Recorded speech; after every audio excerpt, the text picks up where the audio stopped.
Silakan ketua kelas Putri Indriani, silakan dipimpin.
Oke, hari ini ada semua ya anak-anak semuanya. Ya, Bu. Oke. Biar tambah semangat lagi nih. Ayo kita sama-sama nyanyikan lagu nasional dulu ya. Ya, Bu.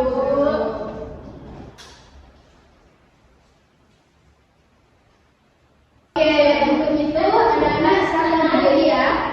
Berdiri anak-anak.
Kita menyanyikan lagu nasional.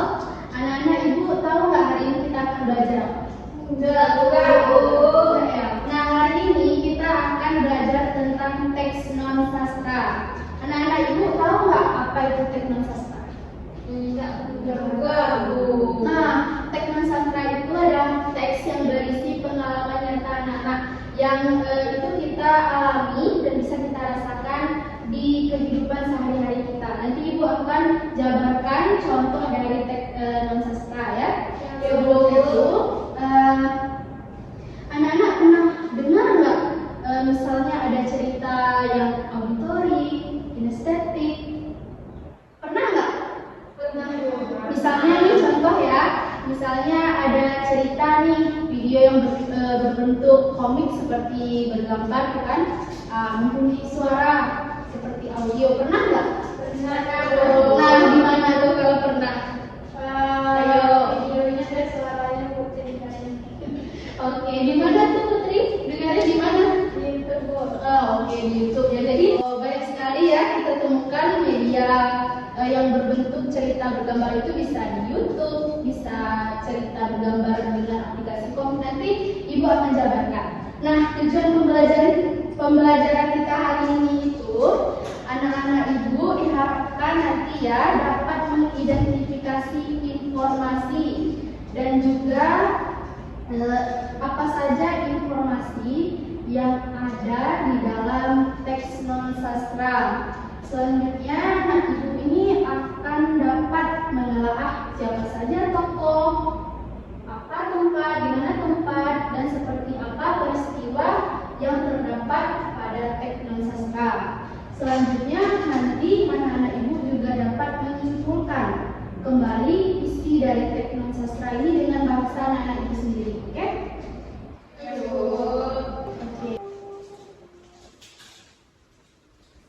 Oke, nah kita masuk ke materi kita ya, yaitu adalah teks non sastra.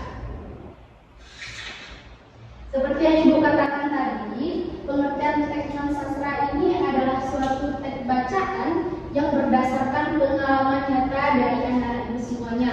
Bisa dari contoh cerita saat anak-anak liburan, itu kan ada pengalaman nyata yang anak-anak rasakan, misalnya liburan ke rumah nenek. Itu kan ada ceritanya seperti itu. Jadi teks non sastra ini benar-benar kejadian yang nyata anak-anak rasakan. Bisa anak-anak cantumkan dalam teks non sastra. Jadi teks non sastra ini adalah suatu teks bacaan yang dibuat untuk menyampaikan informasi secara nyata kepada pembaca sesuai pengalaman anak-anak. Oke? Selanjutnya, tujuan dari teks non sastra. Apa sih tujuan dari teks non sastra? Nah, tujuannya itu yang pertama, itu dapat memberi informasi kepada pembaca, bisa menjelaskan peristiwa, pengalaman secara rinci, secara jelas, lalu dapat membantu pembaca mengetahui apa saja kegiatan, apa saja pengalaman tentang anak-anak, tentang cerita tadi kan. Dan juga dapat membuat pembaca ini memahami secara mendalam cerita dari teks atau pengalaman anak-anak. Ciri-ciri teks non sastra itu tentunya harus bersifat faktual. Apa sih faktual itu? Yang harus berdasarkan hal yang nyata yang bisa dilihat, dialami, atau diketahui. Lalu apa lagi Bu? Teks non sastra itu harus menggunakan bahasa yang jelas, yang mudah dimengerti oleh pembaca. Jangan menggunakan bahasa yang berbelit-belit. Dan yang ketiga apa Bu? Yaitu menyampaikan informasi. Harus jelas informasi yang kita sampaikan, alur tempatnya, kegiatannya apa, kita jelaskan. Lalu teks ini disajikan secara bentuk ya, kronologinya dari awal, tengah hingga akhir sesuai dengan pengalaman anak-anak. Lalu kalimatnya harus menggunakan kalimat langsung, yang biasanya ini memakai kalimat yang langsung ke informasi tanpa banyak kata-kata hiasan atau konotasi ya. Lalu ada beberapa jenis dari teks non sastra, yaitu ada 4. Yang pertama, teks pengalaman pribadi seperti yang dijelaskan tadi, itu menceritakan aktivitas sehari-hari. Misalnya ada nih cerita dari anak-anak Ibu pas liburan kemana, misalnya ke rumah nenek, ke rumah saudara, kan ada ceritanya tuh.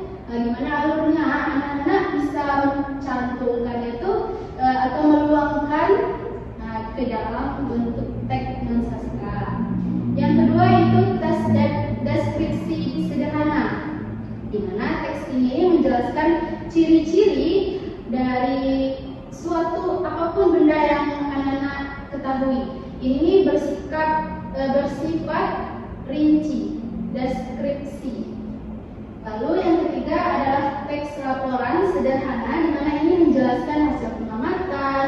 Misalnya anak-anak mengamati tanaman nih, anak-anak itu bisa membuat teks laporan dengan hasil mengamati. Ibu kasih contoh nih, anak-anak misalnya menanam jagung dari awal benih sampai dia panen itu anak-anak ceritakan dalam bentuk teks non sastra. Ini kan benar-benar bersifat aktual. Lalu yang terakhir yang keempat itu teks prosedur. Apa sih teks prosedur itu, Bu? Nah, teks prosedur ini berisi teks langkah-langkah seperti yang dijelaskan tadi, yang contoh penanaman jagung. Nah, itu kan secara rinci langkah-langkah anak-anak jelaskan bagaimana cara menanam jagung mulai awal bibit hingga panen tumbuh. Selanjutnya, kegunaan dari teks non sastra ini ada 4, Ibu rangkum jadi 4, yaitu yang pertama dapat membantu anak-anak ibu ini memahami informasi secara nyata. Yang kedua ini melatih kemampuan anak-anak dalam menyimak dan juga membaca. Lalu anak-anak ini dapat menceritakan pengalaman apa yang anak-anak rasakan, bisa anak-anak cantumkan, luangkan di dalam teks non sastra. Lalu yang terakhir yaitu anak-anak bisa mengembangkan kemampuan dalam menyimpulkan. Nanti kan anak-anak kan akan ibu kasih itu berupa teks non sastra audio yang bisa anak-anak dengar. Nah, udah masuk nih ke contoh teks non sastra ya. Kita akan mendengarkan contoh dari teks non sastra yang telah ibu sajikan ya. Ibu buat. Teks non sastra, judul Liburan ke Rumah Nenek. Pada hari Minggu, Rani dan keluarganya pergi ke rumah nenek di desa. Mereka berangkat pagi-pagi sekali. Di perjalanan, Rani melihat sawah hijau dan gunung yang indah. Sesampainya di rumah nenek, mereka disambut dengan hangat. Nenek memasak sayur dan kue untuk Rani. Setelah makan bersama, Rani membantu nenek menyiram bunga di halaman. Hari itu Rani merasa sangat senang karena bisa berkumpul dengan keluarga di rumah nenek. Nah, itu tadi contoh dari teks non sastra. Anak-anak bisa membayangkan kan dari cerita yang telah dipaparkan tadi, ada nggak tergambar di pikiran anak-anak semua? Kegiatan yang seperti alur, tempat, ada apa? Gambarnya di rumah nenek, Bu. Apa? Tempatnya di rumah nenek. Nah, betul sekali. Nah, untuk lebih memahami lagi, Ibu akan memberikan anak-anak LKPD nih, agar anak-anak bisa menjelaskan lebih dalam, memahami lebih dalam materi kita ya. Baik, Bu. Baik, Ibu bagi kelompok agar anak-anak bisa menjelaskan, bisa menjawab LKPD-nya ya. Ibu bagi yaitu Putri satu kelompok dengan Kurnia. Lalu Nasional Putri Mutia Kairunisa dan Rahma Fadilah kelompok 2 ya. Oke, sebelum itu anak-anak, sebelum duduk ke tempat kelompok, di sini Ibu jelaskan terlebih dahulu apa saja yang ada di LKPD nantinya. Anak-anak harus mengisi nama, harus mengisi kelas, lalu di halaman berikutnya ini ada hari, ada tanggal, nama kelompok, dan juga waktu pengerjaannya. Nanti tujuan-tujuan dari LKPD, petunjuk pengerjaannya udah Ibu selipkan di sini. Anak-anak bisa baca terlebih dahulu sebelum menjawab LKPD-nya. Oke? Baik, Bu. Oke, nah sekarang silakan duduk berkelompok. Tapi udah bawa ini dan Oke, Ibu bagi per kelompok ya. siapa? Baik, tadi aku. Ini untuk kelompok 2. Oke, silakan mulai dikerjakan anak-anak semuanya. Jika ada yang nggak tahu, silakan ditanya ke Ibu ya. Ada yang nggak dipahami, anak-anak? Paham.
kejadiannya di rumah nenek di desa. Oke. Selanjutnya nomor 3. Apa yang dilakukan tokoh utama di rumah neneknya? Jadi, Rani membantu nenek menyiram bunga di halaman. Oke. Sebutkan dua tokoh lain dalam cerita. Jadi dua tokoh lain itu adalah ayah, ibu, Rani, serta nenek. Oh maaf. Jadi dua tokohnya itu adalah ayah dan ibu Rani serta nenek. Kemudian ceritakan urutan peristiwa yang terjadi di dalam teks. Yang pertama, pada hari Minggu, Rani dan keluarga pergi ke rumah nenek di desa. Yang kedua, mereka berangkat pagi-pagi sekali. Kemudian dalam perjalanan, Rani melihat sawah hijau dan gunung yang indah. Nenek memasak sayur dan kue untuk Rani. Setelah makan, Rani membantu nenek menyiram bunga. Sekian hasil dari kelompok kami. Assalamualaikum warahmatullahi wabarakatuh. Waalaikumsalam warahmatullahi wabarakatuh. Yo, semangat kelompok satu lagi maju. Assalamualaikum warahmatullahi wabarakatuh. Waalaikumsalam warahmatullahi wabarakatuh. Kami dari kelompok Satu. akan menampilkan tugas yang telah kami kerjakan. Nomor 1. Apa pesan yang dapat kamu ambil dari cerita liburan ke rumah nenek? Kita harus menyayangi keluarga dan membantu orang tua atau nenek di rumah. Nomor 2. Ceritakan kembali si teks dengan kata-katamu sendiri. Rani dan keluarganya pergi ke rumah nenek di desa pada hari Minggu. Di sana mereka disambut dengan hangat. Rani makan masakan nenek dan bantu menyiram bunga. Rani sangat senang bisa berkumpul dengan keluarganya di rumah nenek.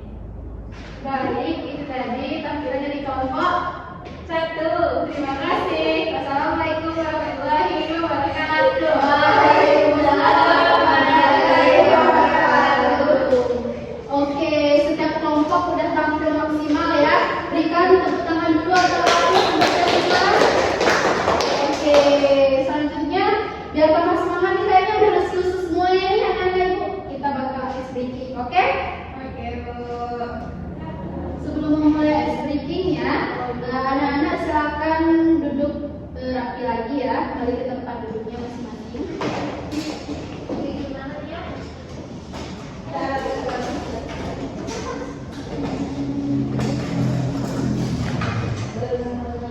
Udah siap anak-anak untuk ice breaking? Sudah, Bu. Oke, mulai ice breakingnya. Ayo anak-anak berdiri dulu. Ayo, berdiri. Oke. 1, 2, 3.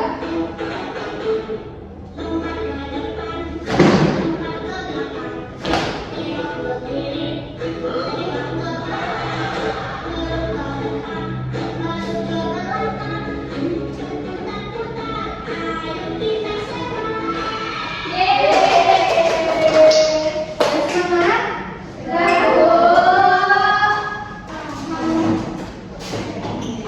Oke, itu tadi ya pembelajaran kita. Menyenangkan enggak anak-anak? Menyenangkan, Bu. Oke, baik. Sebelum itu Ibu mau tanyakan beberapa pertanyaan ya kepada anak-anak ya. Ya, Bu. Gimana nih perasaan anak-anak setelah pembelajaran kita hari ini? Senang. Senang. Terus apa lagi selain senang? Seru. Seru. Oke, seru. Selanjutnya anak-anak mengerti nggak tentang pembelajaran kita pada pagi hari ini? Mengerti, Bu. Oke. Ada nggak pembelajaran yang telah Ibu jabarkan tadi sulit atau enggak? Mudah ada, Bu. Berarti bisa ya dicerna Bisa, oleh Bu. Oke. Ada nggak hal yang perlu diperbaiki untuk kedepannya? Misalnya apa yang perlu diperbaiki dalam pembelajaran kita hari ini?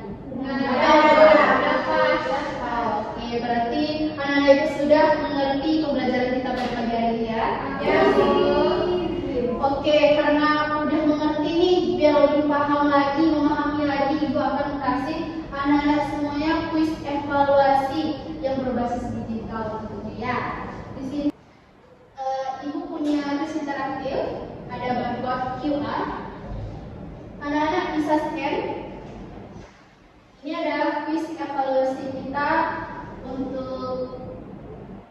pembelajaran hari ini?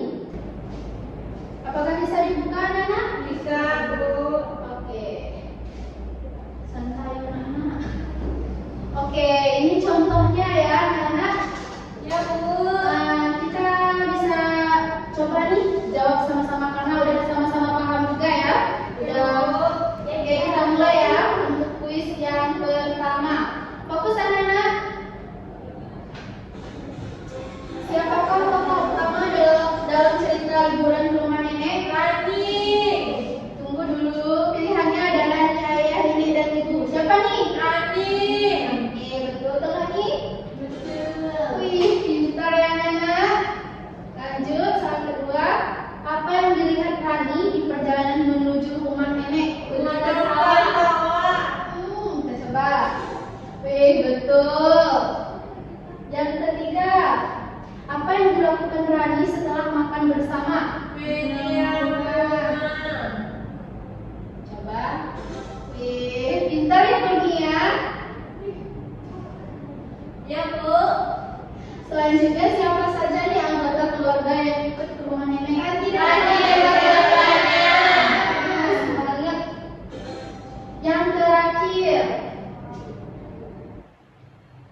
apa pesan dari cerita liburan ke rumah nenek? Kita harus menyayangi dan membantu keluarga. Oke, untuk semuanya ya. Semuanya memang udah paham pada materi kita pada pagi hari ini. Baik, berarti pembelajaran kita hari ini tentunya Ibu lihat tadi anak-anak udah bisa ya untuk mengidentifikasi apa saja informasi yang ada dalam teknik sastra, bisa menelaah tempat, tokoh, kegiatannya di mana, apa gitu ya. Lalu juga bisa menyimpulkan dengan bahasa anak-anak sendiri pas maju ke depan setiap kelompok tampil maksimal. Ibu rasa sekian materi kita, semoga dapat bermanfaat untuk anak-anak pada pagi hari ini. Baiklah anak-anak, Ibu rasa pembelajaran kita hari ini sudah cukup dapat mencapai tujuan pembelajaran ya. Untuk menutup pembelajaran kita pada pagi hari ini, silakan kepada ketua kelas untuk berdoa mengakhiri